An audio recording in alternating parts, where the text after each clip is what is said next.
Assalamu alaikum wa rahmatullahi wa barakatuh. Paix sur ceux qui suivent la guidée. Paix et bénédiction sur le prophète sallallahu alayhi wa sallam, sur ses compagnons, ses amis, sa famille, ainsi que sur tous ceux qui le suivront de bonne foi jusqu'au jour du jugement. Alors, c'est un message assez important aujourd'hui, en tout cas selon moi. Pour ceux qui trouvent que c'est des bêtises, ils peuvent arrêter la vidéo tout de suite. J'oblige personne à écouter. Je le dis à chaque fois, hein. Je le redis. Parce que, en ayant passé quand même pas mal de temps ces derniers jours sur divers spaces, sur Twitter, donc je rappelle pour ceux qui ne savent pas que les spaces, c'est une sorte d'agora où il y a toutes sortes de gens, bon, dont la plupart écoutent, mais où certaines personnes prennent la parole, ce qu'on appelle des intervenants, mais qui s'expriment les uns après les autres, et il y a des débats, il y a ceci, il y a cela, des points de désaccord et compagnie. Bon. Alors, moi je voudrais un petit peu faire une synthèse, parce que je me rends bien compte, si l'un de vous ou l'une de vous écoute tout ça, il y a de quoi perdre la tête. Franchement, il y a de quoi devenir complètement fou. Et je me mets à votre place et je me dis, c'est pas possible de laisser les gens comme ça, quoi. C'est trop dangereux. C'est trop dangereux. Alors, je vais essayer de me contrôler émotionnellement, ce qui, malheureusement, dans ces spaces, ce qui me fait défaut, parce que j'entends tellement de choses sournoises, hypocrites, inacceptables, que des fois, en fait, c'est trop, quoi. C'est trop. Bon, ici, comme je suis dans un monologue, un audio, je peux me permettre de me concentrer, de ne pas être distrait ou provoqué. Parce qu'il y a beaucoup de gens, ils savent comment me provoquer, ils savent quelles paroles dire pour me faire sortir de mes gonds, etc. Alhamdoulilah, j'ai les audios. Je sais pas jusqu'à quand, mais j'ai les audios. Bon. Il faut vraiment, mes frères et sœurs, que vous compreniez certaines choses. L'islam, la révolution de l'islam, c'est que c'est une connexion directe entre vous et votre Seigneur unique. Il n'y a pas de clergé, il n'y a pas de pape, il n'y a pas de personne, en fait, par qui vous devez passer pour être connecté à votre Seigneur. Vous l'invoquez directement, vous lui adressez ses louanges directement, vous l'adorez directement, etc., etc. Ce qu'il y a en islam, oui, il y a ce qu'on appelle des savants. Des savants spécialisés dans des matières. Les savants du hadith, les savants de la jurisprudence, les savants de la jurisprudence du contexte, les savants sur telle et telle question, bon, etc., etc. Et c'est vrai, il faut bien écouter les mots parce que chaque mot est important, sinon on ne va pas comprendre. Et c'est vrai que quand on veut approfondir une question, ça demande de lire des livres spécialisés. Mais l'islam, c'est une religion à la base d'analphabètes. C'est une religion simple, très très simple, que beaucoup de gens, écoutez-moi bien parce que c'est important, que beaucoup de gens, comme les moines chrétiens à l'époque, quand ils traduisaient la Bible du grec ou du latin, etc., et les autres ne savaient pas lire, il y a beaucoup de gens qui ont un énorme intérêt à vous faire croire que c'est compliqué, que vous n'avez pas accès, que vous ne pouvez pas condamner le blâmable, que vous ne pouvez pas prêcher l'islam, parce que c'est réservé aux savants. Donc c'est ça, la chose terrible qui a été utilisée en fait par l'Église catholique et qui maintenant veut être récupérée par les différentes sectes de l'islam. Je m'explique.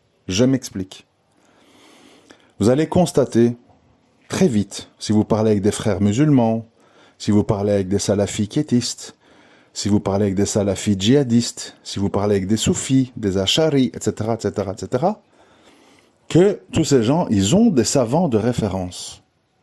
Ils ont des arguments. Un petit peu sur cette fameuse question du chien, tu vois, où l'école malikite dit, en référence à ce qui est écrit dans le Coran, on dit que le chien n'est pas impur. Les autres vont dire, en référence à tel hadith, on dit que le chien est pur. C'est-à-dire que, à un moment donné, les gens trouvent des preuves dans le Coran et dans la Sunna pour avaliser et légitimer leur secte. Faut comprendre ça, parce que souvent, on croit qu'il y a que l'une ou l'autre personne qui a des preuves. Tout le monde a des preuves. Je peux vous assurer, et faites le test si vous ne me croyez pas. Si vous passez une semaine avec des salafis quiétistes, vous allez être convaincu par tous leurs arguments. Si vous passez une semaine avec des frères musulmans, vous allez être convaincu par tous leurs arguments. Si vous passez une semaine avec des salafis djihadistes, vous allez être convaincu que tous les attentats et tout ça est légitime et qu'il y a des raisons et qu'il y a des bienfaits, etc. Si vous passez une semaine avec des soufis, Neshkabandi à Chypre, vous allez être convaincu que le soufisme c'est la purification du cœur, que c'est un passage obligé avant toute chose, etc. Et je peux continuer toute la journée. Je dis ça pourquoi ? Parce que je veux vous mettre en garde contre le fait que nous sommes des musulmans, nous ne sommes pas membres d'une secte. Et l'islam, en tant que tel, l'islam de base, l'islam des gens simples, est une religion très, très, très simple. Contrairement à ce que toutes ces sectes veulent vous faire croire. L'islam, c'est les 5 piliers. L'islam, c'est, comment je vais dire, le désaveu des fausses divinités, la croyance en un Dieu unique, suivre l'exemple et les paroles de son prophète qu'il a choisi parmi toute l'humanité comme étant son messager, c'est faire le ramadan, c'est faire le hajj, c'est faire zakat et la shahada pour entrer dans l'islam. Et puis après, voilà, les ablutions. Allah en parle assez succinctement dans le Coran, nous avons des précisions dans les hadiths, et ainsi de suite. Mais vous avez, écoutez-moi bien, vous avez des gens, pour vous terroriser intellectuellement, qui vont vous dire la chose suivante. Ça paraît fou, mais c'est véridique. Qui vont vous dire, quoi que tu aies à dire sur la religion, quelles que soient les remarques ou les constats que tu fais, sache que si tu ne peux pas m'expliquer dans les moindres détails techniques et scientifiques la règle des ablutions, tu ne peux te prononcer sur rien. D'autres vont vous dire, d'autres sectes vont vous dire, si tu ne récites pas devant moi la Fatiha sans une faute, tu ne peux te prononcer sur rien. D'autres vont vous dire, si tu connais pas par cœur tous les annulatifs de l'islam énoncés par Abdel Wahhab dans Kitab Tawhid, etc., tu ne peux te prononcer sur rien, et ainsi de suite. Chaque secte va chercher des arguments d'autorité pour vous dire, tu ne peux pas penser, tu ne peux pas te prononcer, tu ne peux pas condamner le blâmable, tu ne peux pas prendre position sur ce qui te paraît inacceptable, tu dois suivre mon savant, le mien, pas les savants. Ils te disent les savants, mais quand tu dis de quel savant tu parles, il va te dire un tel, un tel, un tel, un tel. Ah mais tu vas dire, mais ça c'est tous des savants, frères musulmans. Il dit oui, c'est ça les vrais savants. Ah, puis tu vas voir les salafis quiétistes, ils vont te dire, tel et tel et tel et tel savant. Tu dis, ouais, et celui-là et celui-là. Ah non, non, non, non, ça c'est des innovateurs, ils sont en prison, alhamdoulilah, le régime saoudien les a mis sous silence. Ah d'accord. Puis tu vas parler avec les salafis djihadistes, tel et tel et tel et tel savant. Tu dis, mais il y a 2-3 autres savants qui étaient pas d'accord avec eux, qui ont sorti des arguments et tout. Non, non, non, ça c'est des traîtres, c'est des monafiques, les nôtres savants, c'est les bons, c'est les vrais. Ah. Et donc tout le monde veut te mettre au garde à vous, tu vois. Et on te tient en terreur. Tu fais pas d'erreur dans ta Fatiha? Et tu pries le Fajr à l'heure? Et tu connais toutes les règles des ablutions? Jusqu'au moment où, vous voyez, et l'arabe, tu fais pas de faute? C'est-à-dire ces gens, pour s'accaparer votre cerveau, pour s'accaparer votre indépendance, ils vont chercher un point pour vous humilier, pour vous rabaisser. Parce que, vous savez, la science, c'est un bien et c'est un mal. C'est un bien si ça a pour but de bienveillant, c'est-à-dire, écoute mon frère, tu sais, dans les ablutions, tu dois pas comment je vais dire, expulser de l'eau par les narines après que tu t'es lavé les bras jusqu'au coude. Tu dois d'abord expulser l'eau par les narines, et puis ça, et puis ça, et puis ça. Tu vois? Il va y avoir de la bienveillance, on va dire, bon, il s'est trompé, c'est pas la fin du monde. Pour des gens, c'est la fin du monde, hein. Ah, ta prière, elle est invalide! Horreur, malheur! Genre, ils sont à la place d'Allah pour savoir que tu as fait comme tu as cru, ou peut-être on t'a mal expliqué, ou t'as mal entendu. On va commencer à hurler, tu vois. Genre, t'es un ignorant fini parce que t'as fait une erreur dans la Fatiha, il y a un H que tu n'as pas aspiré, c'est la fin du monde, tu vois. Il y a des gens qui surdramatisent exprès. Pourquoi? Pour te rabaisser. Alors moi, je ne dis pas que tout le monde peut se prononcer surtout sur des questions épineuses. C'est pas ça que je dis. Je dis que dans un monde qui est dans un tel désordre, avec tellement de sectes, avec tellement de gens qui veulent utiliser des arguments d'autorité pour te faire taire, tu es contraint, tu es obligé à un moment donné de beaucoup invoquer Allah pour qu'il te donne le discernement, de lire un maximum d'ouvrages, j'allais dire de plusieurs tendances. C'est dangereux, évidemment, parce qu'il y a des tendances clairement hérétiques. On va pas les énumérer ici, ce serait trop long. Mais en tout cas, plusieurs tendances, plusieurs livres de même tendance, mais d'orientation un petit peu différente. Par exemple, je pense que même si tu es malikite, tu dois un petit peu t'intéresser à ce que a dit l'imam Ibn Hanbal. Si tu es shafiite, regarde un peu ce que disent les hanafites. Il faut pas, je dis pas qu'il faut jongler entre les écoles, etc., mais il faut pas se cloisonner l'esprit. Il faut pas rentrer dans une dictature mentale. Il faut être un petit peu à l'écoute. Même, je vais aller jusque plus loin. Je vais dire, parfois, c'est intéressant de parler avec des comment on appelle, j'ai oublié le mot maintenant, je m'excuse, islamophobiques, je sais plus le mot là, des islamophobes, pardon, des islamophobes, ou des gens pro-israéliens, ou je ne sais pas quoi, parce que c'est intéressant d'entendre comment eux, ils voient les choses. C'est quoi leurs arguments? C'est quoi ce qui les blesse? C'est quoi ce qui les dégoûte? C'est important de connaître ce que pensent les gens, sans y adhérer spécialement. Mais il faut écouter. Et vous allez voir que quand vous allez écouter les gens, vous allez avoir une compréhension plus profonde des choses, plus collée à la réalité et moins dans les fantasmes. Vous savez, si je vous dis les électeurs d'extrême droite, tout le monde a des clichés.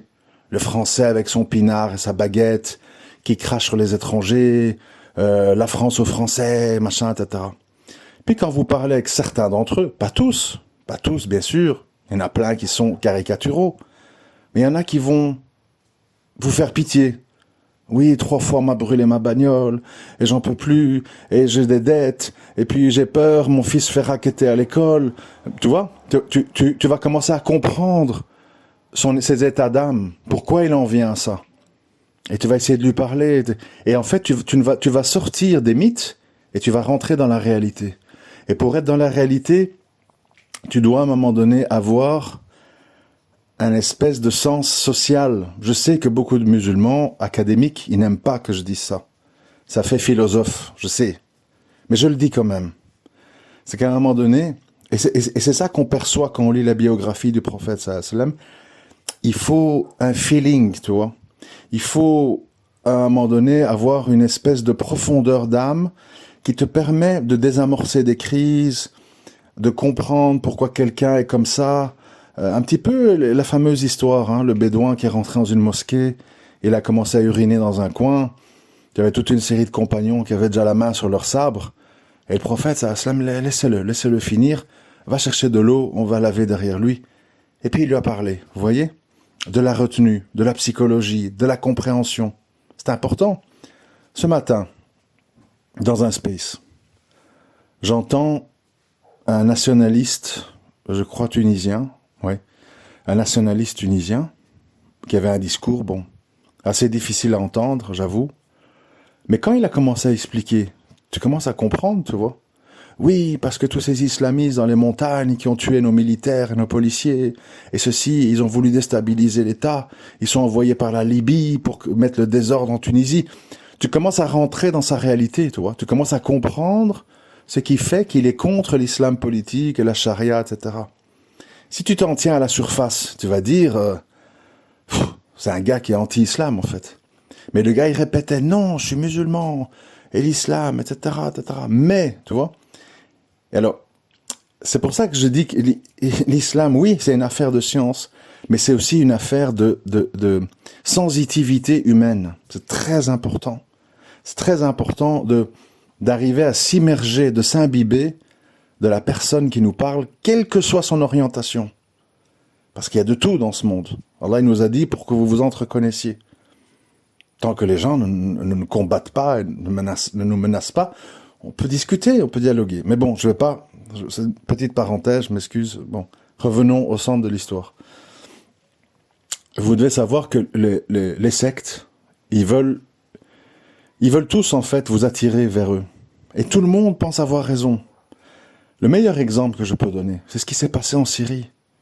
Il y avait 4, 5, 6, 7 groupes qui s'entretuaient.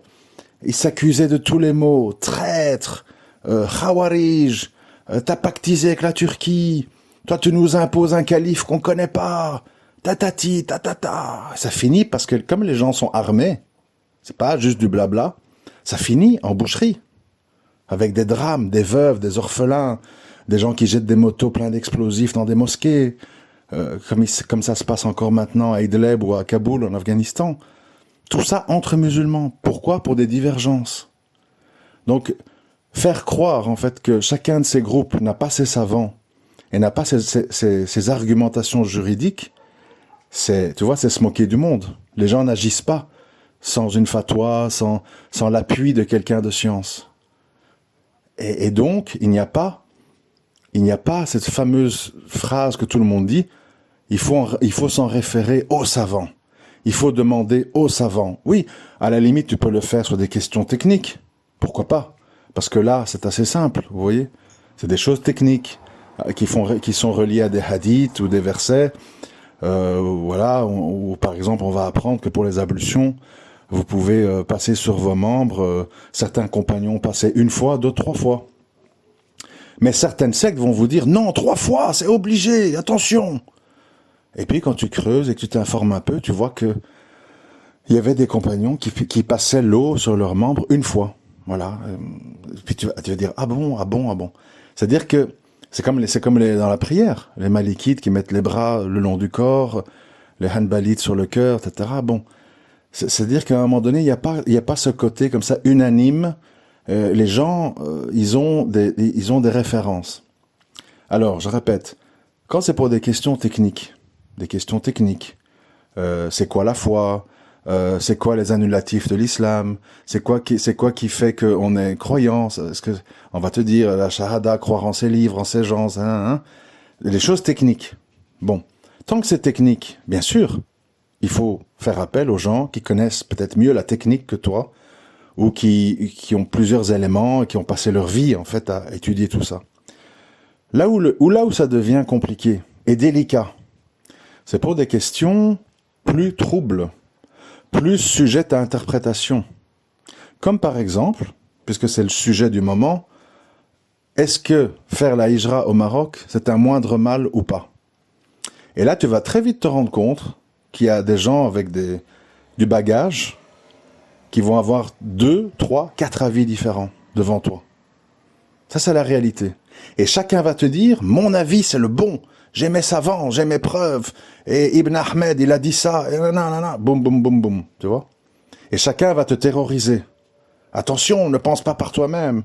Tu vas devenir un innovateur. Tu vois, on te menace. Alors les gens, ils ont peur. Surtout les convertis, tu vois, ils sont très vite impressionnés. Ils sont très vite rabaissés parce qu'ils n'ont pas la langue arabe. Et voilà, tout d'un coup, ils se mettent dans l'ombre des arguments d'autorité d'un membre de telle ou telle secte, de tel ou tel mouvement. Et croyez-moi, il y en a beaucoup. Hein. C'est plus que ce que vous pouvez penser.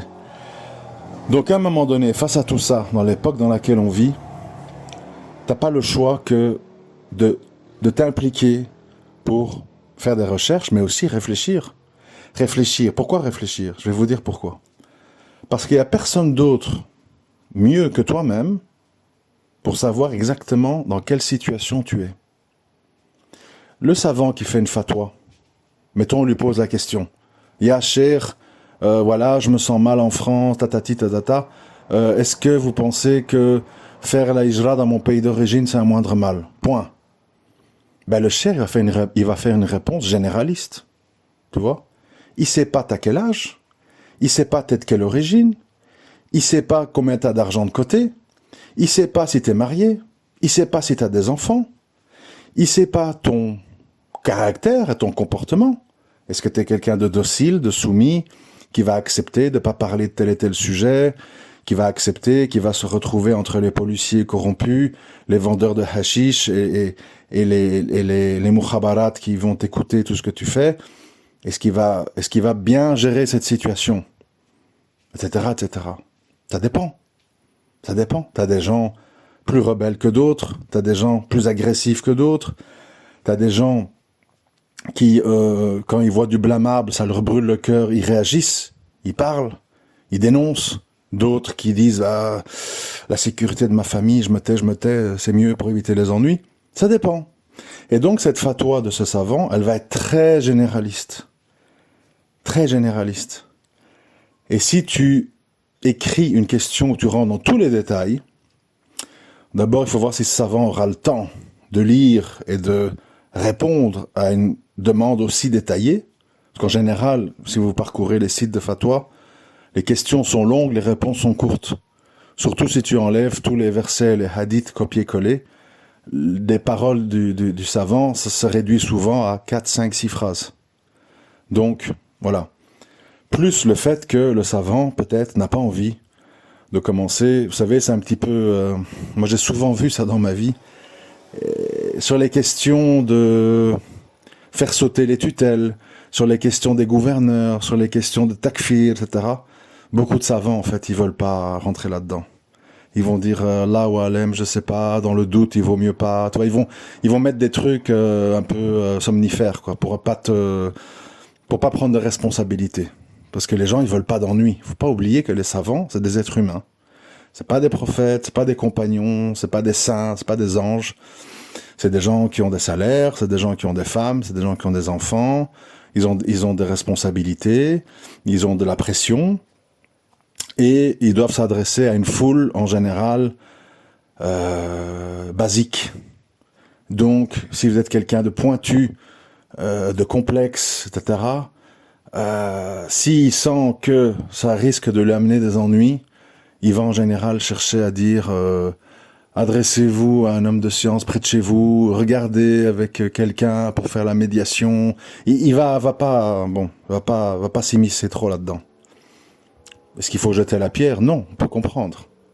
Tout ça pour dire quoi? Pour dire qu'à un moment donné, dans toutes ces questions un petit peu pointues, je rappelle, pointu, ça veut pas dire comment on fait les ablutions, c'est quoi les conditions de la foi, c'est quoi les annulatifs de l'islam, c'est quoi les règles de la zakat, les règles des héritages, bon tout ça c'est détaillé, c'est technique, c'est mathématique. Mais pour les questions plus sujettes à controverse, t'as pas d'autre choix, parce qu'il y a que toi qui connais ta situation, de réfléchir et d'utiliser les outils que tu as pour trancher en âme et conscience. Beaucoup de gens n'aiment pas qu'on dise ça, je le sais. Mais j'ai aussi conscience que on ne peut pas trop attendre des savants. Ni ils ont le temps, ni ils ont envie de parfois répondre à des questions délicates qui peuvent leur amener des ennuis. Faut le savoir. Ceux qui disent que non, bon, c'est leur interprétation. Et donc, je continue. À un moment donné, il faut aussi, parce que, vous savez, il y a la technicité des choses, et puis il y a la mise en pratique. Vous voyez? Par exemple, si on me dit, écoute, si tu vas au Maroc, tu vas pas révolutionner tout le pays, tu dois un peu baisser la tête, et écoute, si tu dois donner l'un ou l'autre bakshish, c'est comme ça que ça fonctionne. Commence pas à faire des vagues, tu dois déjà te faire accepter, t'es pas de là-bas. Écoute, voilà, chipote pas. De toute façon, ça te revient quand même moins cher que payer des taxes ou des impôts en Europe. Voilà, prends-le comme une forme de taxe, quoi. Voilà. En théorie, tu peux l'accepter. J'ai envie d'aller au Maroc, mes enfants vont apprendre l'arabe, il y aura le adhan dans les rues, ma femme pourra porter le hijab, je serai dans une ambiance, il y aura le soleil, la vie n'est pas trop chère, etc. Tu vas dire, je vais faire ça. Puis, tu vas te retrouver là-bas, tu auras des petites déceptions, parce qu'en général, on idéalise de loin, puis Quand on est confronté à la réalité, on est un peu déçu, mais bon, c'est pas grave. Et puis, une fois, on va t'arrêter pour la ceinture, on va te faire sentir que si tu lâches pas un billet, on va te tenir là 2 heures. Puis tu vas faire la file 5 heures à la commune pour avoir un papier, on va te faire sentir qu'il faut faire un billet pour que ça avance. Puis tu vas aller aux urgences, tu vas rester là 10 heures, on va te faire sentir que s'il n'y a pas un petit billet, tu dois attendre, et ainsi de suite, quoi. Et il se peut, personne ne vous connaît mieux que vous-même, je répète, et il se peut qu'à la 4e, 5e, 6e fois, tu exploses. Alors moi, je suis comme ça, voilà, pour parler franchement. Moi, j'explose, hors contrôle, tu vois. Je vais commencer à dire des choses énormes. Je vais gueuler comme un fou. Qu'Allah me pardonne, hein. C'est parce que moi, l'injustice me brûle le cœur. Je suis comme ça. J'ai toujours été comme ça. J'ai cru que ça passerait avec l'âge, parce que j'étais très comme ça adolescent. Et là, je me retrouve au port des 50 ans, et malheureusement, l'injustice, l'ingratitude, l'hypocrisie me font toujours aussi mal, quoi. Ça me fait tellement mal que si j'explose pas, j'ai l'impression que je vais m'asphyxier. Vraiment. Il faut pas croire que les gens comme ça qui explosent, c'est par gaieté de cœur, hein. Moi, j'explose pas facilement, hein, dans les disputes de couple ou dans les problèmes ou les enfants qui crient ou je sais pas quoi. J'explose pas facilement. Alhamdoulilah, je suis quelqu'un de très patient, qui encaisse beaucoup les aléas de la vie, etc. Mais l'injustice et l'hypocrisie, c'est quelque chose qui rend fou, en fait. Enfin, bref. Donc, si vous savez que vous êtes comme ça, et vous savez que dans un pays comme le Maroc, ça va pas passer, ça va t'amener des ennuis terribles, c'est toi qui dois savoir, admettre ça et dire, bon, si ça fonctionne comme ça dans ce pays-là, je me connais, il vaut mieux pas que je m'installe là-bas. Tu vois, si on te dit, non, mais si c'est normal, tout le monde fait ça, c'est pas toi qui vas changer les choses, tu dois te plier, etc. Il y a personne qui sait mieux que vous-même comment vous êtes, tu vois. Autre exemple, l'argent. Écoutez bien, c'est important. En France, si t'as pas de travail, t'as toutes sortes d'allocs. RSA, machin, APL et compagnie. Bon. C'est-à-dire que ta survie est assurée. J'ai pas dit le luxe, j'ai dit la survie. Bon. Ce qui veut dire que t'as un petit peu de temps pour penser à autre chose que faire de l'argent. Parce qu'il y a cette sécurité sociale. Ce qui te permet de lire, d'aller à la mosquée, de participer à des spaces, etc., etc. Tout ceci en lien avec la religion. D'accord. Il faut bien vous dire une chose. Quand vous êtes dans un pays où il n'y a pas de filet social, et où tout est payant, l'école des enfants, les hôpitaux, ton loyer, ta nourriture, les bakshish, etc., l'argent devient une obsession. Parce que si tu te bouges pas, si tu prends pas 2-3 boulots, si tu travailles pas matin, midi et soir, tu t'en sors pas. Et tu reviens comme un mendiant en France, les poches vides. Et donc il faut bien avoir à l'esprit que dans ces pays-là, tu vas découvrir que Dunya et la course aux richesses, elle va te prendre beaucoup plus de temps. Et tu seras beaucoup plus fatigué et tu auras beaucoup moins envie de participer à des assises, des débats, des lectures, des machins. Parce que pour vivre là et réussir ta hijra, tu vas devoir consacrer beaucoup de temps à ta subsistance. Et si ça ne va pas, tu vas être dans un grand stress. Parce que tu sais que si ça ne va pas, tu vas devoir prendre des décisions déchirantes. C'est-à-dire revenir en arrière. Donc parfois, il y a des gens qui sont surpris. Alors j'ai envie de dire, si tu es quelqu'un, à nouveau, moi je suis comme ça. Donc c'est pour ça que je le dis. Si tu es quelqu'un qui tombe en dépression quand il ne peut plus s'intéresser à sa religion. C'est-à-dire que t'es au boulot, les collègues, les blagues salaces, machin, les embouteillages, rentrer chez toi, t'es fatigué, il faut manger, et puis il faut être un peu avec sa femme, il faut lui consacrer du temps, puis il faut sortir, il faut distraire les enfants, il faut aller au magasin, etc. Tu vas te retrouver à un moment donné dans une sorte de dépression, parce que tu vas dire, mais il me reste quoi de ma religion ? Je dois regrouper mes prières quand je rentre chez moi, je peux plus rien lire, je peux plus discuter. Quand je vais sur un truc de discussion avec des musulmans, je m'endors, je pique du nez, je suis fatigué. Et en fait, toute ma vie, c'est embouteillage, boulot, collègues et obligations familiales. Il y a des gens qui supportent pas ce genre de vie-là. et qui tombent en dépression parce qu'ils se sentent comme un animal.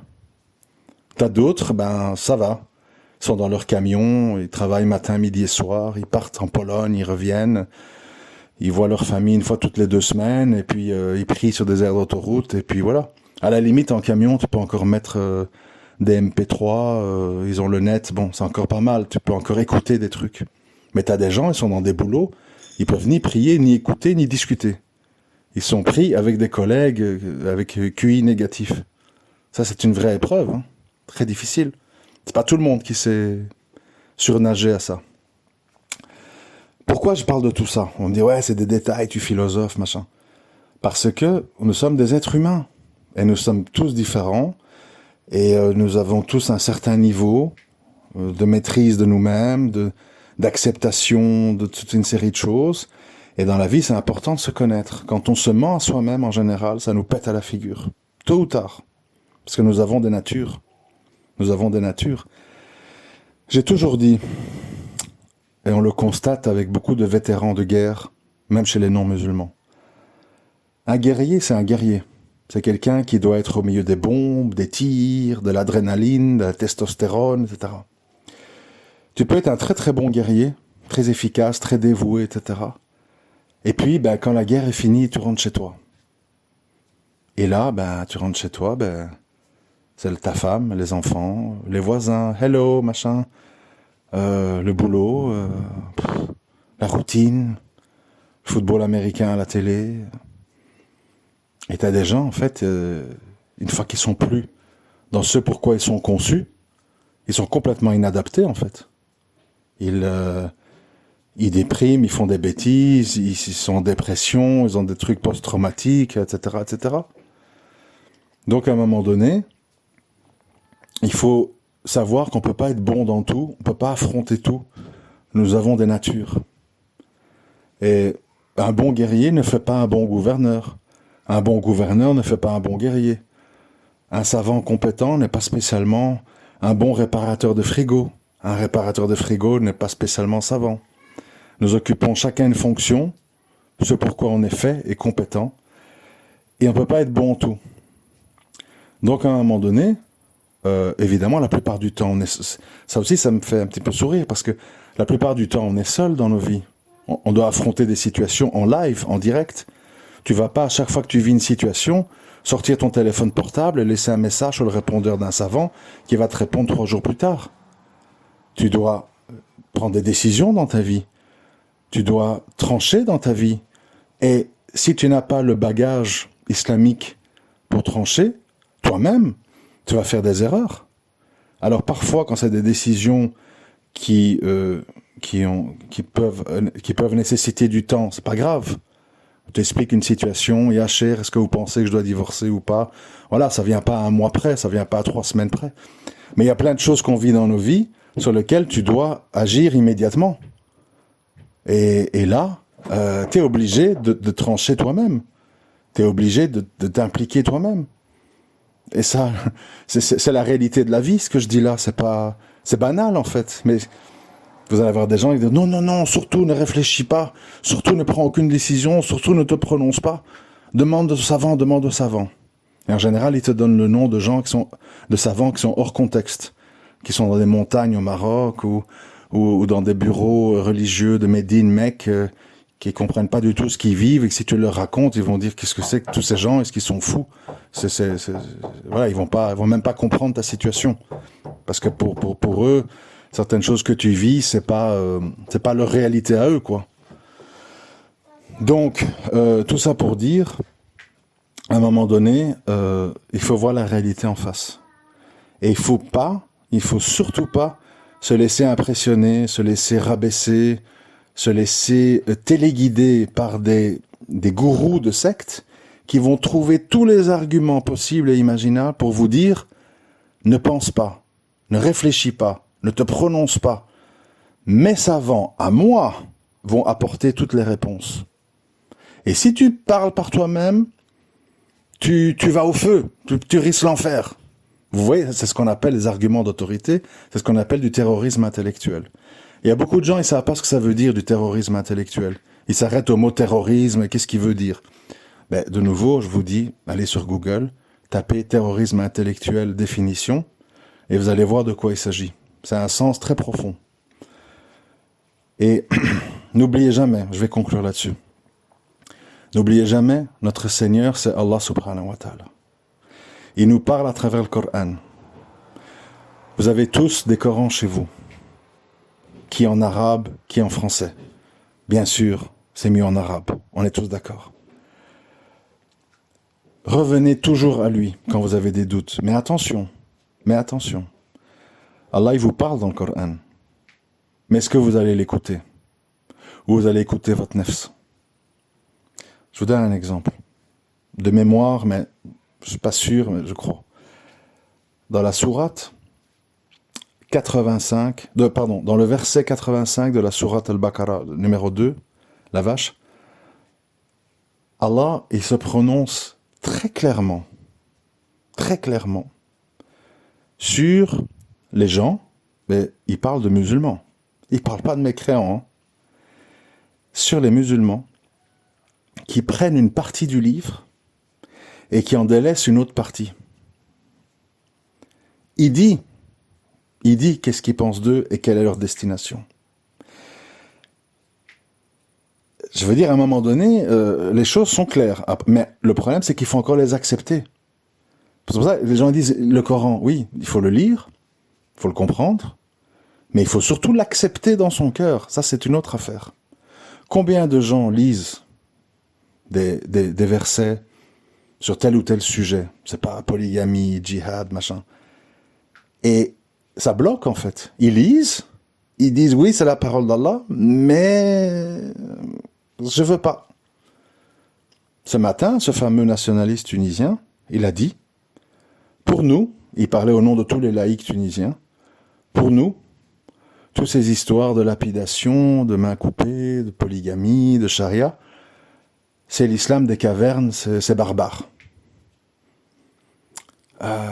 Ça veut dire que quand ils lisent, parce qu'il dit qu'il est musulman, donc c'est quelqu'un qui fait tarawih, qui fait la prière. Ça veut dire que c'est quelqu'un, quand il récite certains versets ou quand il entend certains versets, son cœur, en fait, se ferme. Il dit, c'est pas de notre époque, c'était avant, c'est pas pour maintenant, tu vois.